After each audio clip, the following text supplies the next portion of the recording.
So, I mean, when do you want to get something like this start and up and running? I guess that's Well, you probably. haven't told me how much yet. Oh, right. So sorry about that. So this is a 90-day period system. It's 5,800. I'll send you Same. number one, the link to get started, which is like payment link, and then number two, like the terms of clause of the scoops of service, which is the agreement, right? Okay. All right. Thanks. Have a good one. Okay. Bye. Thank you, Nico. Bye.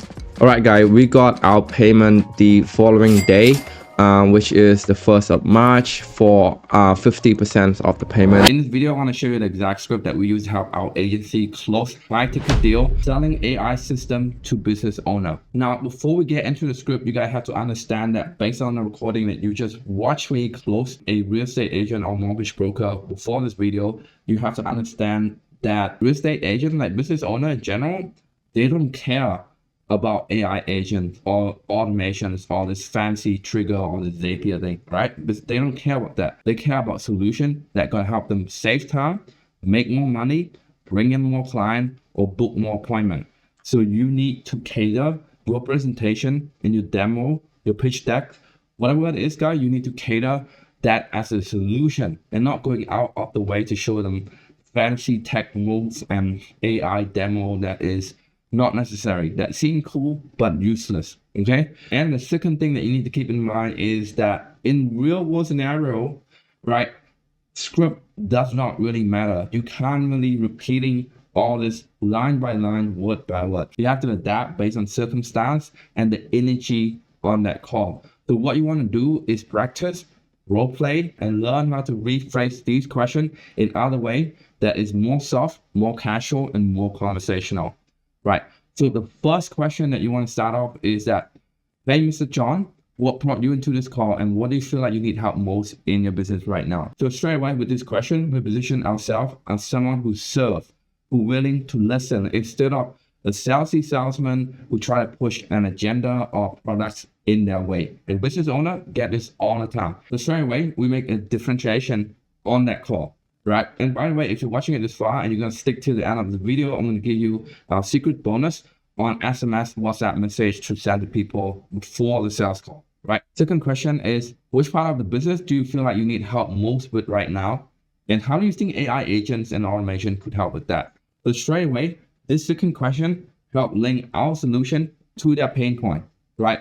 So business owners are busy. They jump to a call for a reason. Right. And they're not going to be wasting an hour, 40-minute time just to speak to you because they're free, right? They are busy, they have money, okay? So you guys need to understand, if they get on the call, they have a need, they have a pain point, and this question really link that pain point with our solution that we provide, right? The AI agent, right? So some of the answer that you would be expecting would be, no one is following up on my lead, the email left unreplied, the call left unanswered. So those are going to be the pain point that our AI agent can help them solve, and we can charge a lot of money for, because we're going to correlate them to a missed opportunity or an ROI, return on investment. So question number 3 is, what have you tried so far and why hasn't it worked fully? Question number 3 is really just a rephrase of question number 2, but going deeper into the pain point, right? So you must get some answer like, hey, I tried this guy and got scammed before, or I tried to set up this tool, but it doesn't work because it's too technical. So this is really just to amplify that pain point. And again, so that you can go in and propose your solution with a very, very higher perceived value, therefore the price, right? Now, question number 4, from a return on investment perspective, how much do you think this problem have cost the business so far in terms of lost revenue or missed opportunity in the last 6 months? Again, this is very formal, like on the document right now, but I would try and make it a little bit more conversational. I say, hey, John, how much of like money on the table do you feel like we left because we don't fix this right now? Right? Again, I'm making this conversational so that an average person understand, right? At this point, guys, you want to shut up and let them sit on it. Right, this is really, really amplify the pain point and actually get them to see the money that they're missing, right? And quick tip here, guys, if they do not know how much it is that they leave on the table or how much revenue is being lost by not having the right system, you need to come in and help them calculate the value of that cost. Again, we position ourselves as an authority by speaking carefully and demonstrate our expertise by calculating this cost for them. For example, if someone said, I have 100 calls a week to my clinic and 60% of that left unanswered. So that's 60 calls, right? 60% of 100, 60 calls. Okay. And on average, with a 40% booking rate, that 40% of 60, which is 24, you're actually missing out on 24 booking that may as well turn to 24 clients, right? So how much is one client worth for you? If this is a clinic and one client worth $1,000, just for the sake of math, that's $24,000 of revenue that they are leaving on the table. You guys want to be speaking in their language. You guys want to be speaking as a business to a business owner. Okay, hopefully that makes sense. If you don't know how to do that, just come to training. It's very easy. The more you practice it, the more you get it, right? So question number 5, we want to actually qualify them and make them want the system even more, right? We're going to ask, if I show you our system right now and we both agree it's a strong fit and it would increase your revenue, how soon would you want to move forward with this? And are you the right person to make decision on this talk? Definitely would separate this into 2 different questions, honestly. Would say, hey, if we were to show you a system right now, and you want to use the word a system instead of our system. Again, we don't want to be pushing our agenda or our product to them. Not yet. Okay. We want to make them want it from us. That's how high ticket sales work, guys. Right, so if we were to show you a system right now that would help you fix this problem and increase your revenue, how soon do you want to get this implemented into your business right now, Mr. Sean? And then you're going to see something like as soon as possible, maybe in a few months. And then you want to actually handle the objection right there if they don't want it straight away, right? Now, the next question is to actually offer to present them your solution that we mock up in Miro board. Okay, so John, would you like me to actually walk you through our system, how we actually help business like you increase their lead flow and their booking by a factor of 200, 300%, right? They're going to say yes from here. And this is where you actually start to present the demo. Okay. Again, we're not locking into HighLevel. We're not locking to EchoSetter. We're not locking to any AI platform and try to be fancy. What we do is present a presentation of a solution that can help them fix their business. Okay. So we're going to do that right now on the call. So we do have an older version of the Miro board. Again, like it's still the same, but I'm going to show you the presentation on the newer one. And I guess I'll just take a minute to actually describe it different. It's really the same, guys. Like it's just going through the 3 phases of local, meta ad, the funnel, and AI agents. And the new one is the same. We just remove like the ad. I guess that's the only difference, honestly. We remove the ad and just like, put a logo instead, because we want this presentation to match general business owner, not just real estate agent. Okay. So we're just going to say, hey, look, John, first of all, this is what we call our elite partnership program, right? This is done for you, lead gen plus custom AI agent build out. So we're going to put everything to 3 buckets here, John, right? Because these are the 3 pillars that are going to help your business grow. Okay. So the first one is what we call a local meta ad. So what our team going to do is that we have a full-time graphic designer in-house and an ad specialist. We're going to make a completely brand new meta ad for you. And as you probably know, the meta ad is going to be inclusive of 3 biggest platforms, which is WhatsApp, Instagram, and Facebook, which 99% of the population are using it. We're going to make a highly targeted ad to your customer on behalf of your business on these platforms. Right, and then we're going to funnel them into what we call a survey page. So as you can see here, these are the survey that we built for real estate agent. We asked, is this your first home? Yes or no? What type of home do you want to buy? Single family and all that stuff. And if you can get qualified. So pretty much we build out this question for your business. And what's important is that these questions going to act as a filter to qualify people that come in. And by answering this question, they pre-qualify themselves before even speaking to you. Okay, so these are very, very powerful, John. Right. Our next thing is that after someone filling all of this set of questionnaire, they will come in and make the first contact with our AI agent immediately, because speed to lead is important. So AI agent never sleep, right? You know that.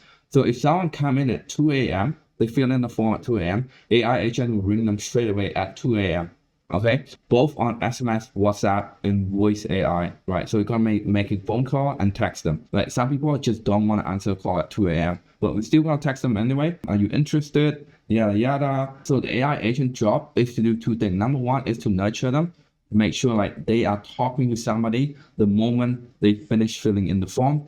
Number two is to pre-qualify them further, like just checking in, making sure like this is the right number, this is the right person to speak with before we even pass that on to you. So again, like the AI agent are very fluid. It can text and it can call and it can contact people immediately after they come in, which is crucial in terms of nurturing and booking leads right then and there. Okay.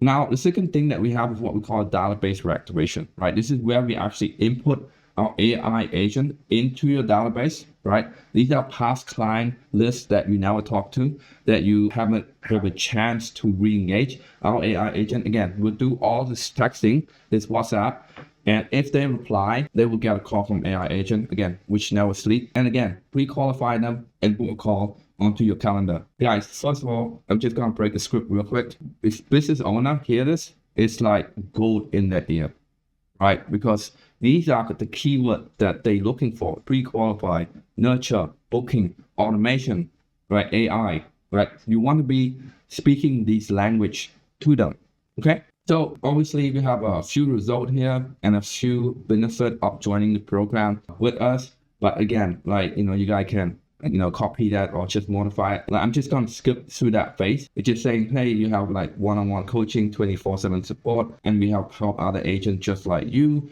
getting our eye. The next thing that we want to show them, if I see someone really interested, what we want to show them next is kind of like a roadmap, expectation. Like, what can they expect from us if they paid us $6,000, $4,000, $10,000, right? Because, if you paint a future pathway that sounds solid, that's actually what they're paying for. They're paying for implementation, right? We're not selling guarantee anymore. We're selling implementation. We're selling system. We're selling infrastructure that can help them grow their business. So we actually want to take that time out and explain the infrastructure, okay?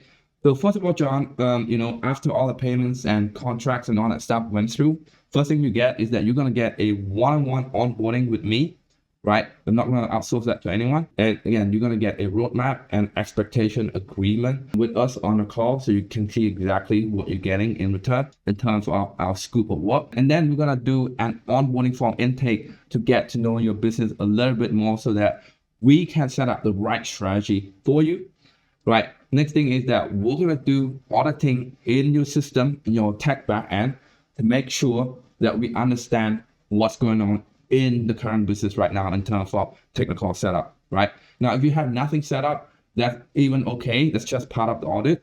And next thing that we want to do is actually help integrate AI agent to where it's necessary, right? Such as website, calendar, and all that fun stuff, right? We want to be integrating AI agent to the existing infrastructure for you, John, right? And the next thing is very obvious, is to set up a virtual phone number using Twilio. Don't worry about that if you don't know what Twilio is. We're going to handle the rest of the thing. It takes a lot of compliances, especially in the US and UK. But our team handle the rest of the stuff so that you don't have to stress about it. Next thing we do is to actually build a brand new AI agent that speak your language, your accent, and understand your business, and just really mimicking you, right? And we're going to connect that AI agent to that phone number. If someone call or text that phone number, an AI agent going to be reply on your behalf, okay? Next thing that we want to do is we're going to get our ad team to get our ad approved by you and start launching a highly targeted ad on your local area to your avatar, right? Whether that's a homeowner or home buyer, someone who need a loan, someone who need hair transplant or teeth whitening, we can do it all because we have an in-house experienced media buyer team, right? So the next thing that we want to do, John, is that we want to connect our AI agent that we just built to that Facebook ad. Okay, so when someone come into the form, AI agent get to them straight away. So John, speed to lead is what's gonna make us win in this game, right? With our business, we also allow you to do a resale opportunity. Again, like this is optional. This is for my business. I let the business owner become a reseller. But if you don't want that, simply just delete this. Yeah, our business, we allow the real estate agent or whatever business that we deal with to become a reseller. If we set this up for them and the system works really well for them, they can become a reseller and resell HighLevel and resell EchoSetter to whatever their friend is, okay? and really transitioning it to a SaaS business, right? So that's kind of like the presentation that I show. Now I'll switch back to like the Zoom call. Say, look, John, do you have any question? Is everything making sense so far? And then you're gonna say, yep, no question. So what I normally say, guys, is that on scale from 1 to 10, like, how do you feel about this? 1 being like the system is complete rubbish, and 10 being like, this is absolutely what I need and I want to implement it tomorrow. So we want to use that 1 to 10 scale, quantify their feeling in number that we can understand, first of all. And second of all, we want to give an analogy, saying 1 is like rubbish, this is a scam, this is trash, 10 being like something I want to do tomorrow. And we're really starting to put that language, like doing it tomorrow, in their head, okay? So if they, like most people are gonna give you a 6, 7, 8, right? That's gonna be the range. 6, 7, 8, well, if you're lucky, a 9 or a 9.5, okay? And then the next question would be, well, what's the difference between an 8 and a 10 for you, John? Right? Which is the next question, right? What specifically need to be changed or clarified for this to be a 10, right? If they say an 8, like, so John, what's the difference between an 8 and a 10 for you, right? What would make this a 10? And then they would tell you their objection, their concern, before you even tell them the price. This is how high ticket sales work, guys, is that you want to trust the pain point with a very simple, easy to look at, easy to digest presentation, and then really get to their concern, so that they actually feel like you listen and you pretty much their best friend at this moment, right? So the moment you ask what's different between an 8 and a 10, they're gonna voice out their real concern. They probably say something like, look, it's depends on the price. I don't know the price yet. So if I know the price, it might be a 10, right? Or it's just that I haven't tried it yet, right? And then you really just going through the objection training for all of this objection that they have. This is what we call an objection, right? So look, question 9 and 10 is really just closing question. Like if the system closed, opportunity gap, which is like whatever that they say, which is like number of missed call or missed email that we talked about earlier, would it justify the investment, right? Just really want to make sure like this is probably, best after you do the price drop. You say like, hey, this program is like 2K, right? And look, if I helped you increase the pickup rate by 20%, you not think that was 2K, right? John, really? Because one client is like $1,000, 20% of that would be this number. You really not see that worth 2K of investment. Really, business owner guy, when you're talking to CEO, it's all about ROI and number. The number have to make sense. If the number makes sense, 100K price point is still cheap, right? If you help someone make $1 million, 100K investment is cheap, okay? You want to be using that frame to justify your price. This is how I was able to charge like 6 grand, 7 grand, even 11 grand for real estate agent, because real estate agent like make a lot of commission. Like in Australia, they make a lot of commission. So all I have to do is just comparing my price to the opportunity and the revenue that they're gonna be making from my campaign. It's from my AI, right? So the next question is that, do you want to move forward and get this built, or is there something that holding you back? Again, like this is more like objection after the price drop. So look, if you're watching it this far, I do want to give you guys the gifts. We have a pre-nurture before sales call workflow. These are packaged in SMS and WhatsApp and email. This is really, really great to put into your GoHighlevel workflow. Nurture people before they get on that sales call with you guys. Is that you want to be preparing as much as possible and warm them up as much as possible on that call so that you increase your probability of closing. So this is going to be in the same docs, right? Just scroll up between the close script and nurture before sales script. And it's all in here. Hopefully you guys like this video. If you do like it, give it a thumbs up and drop in the comments if you have any other question. Otherwise, this is Vico Cam. I'll see you in the next one. Ciao.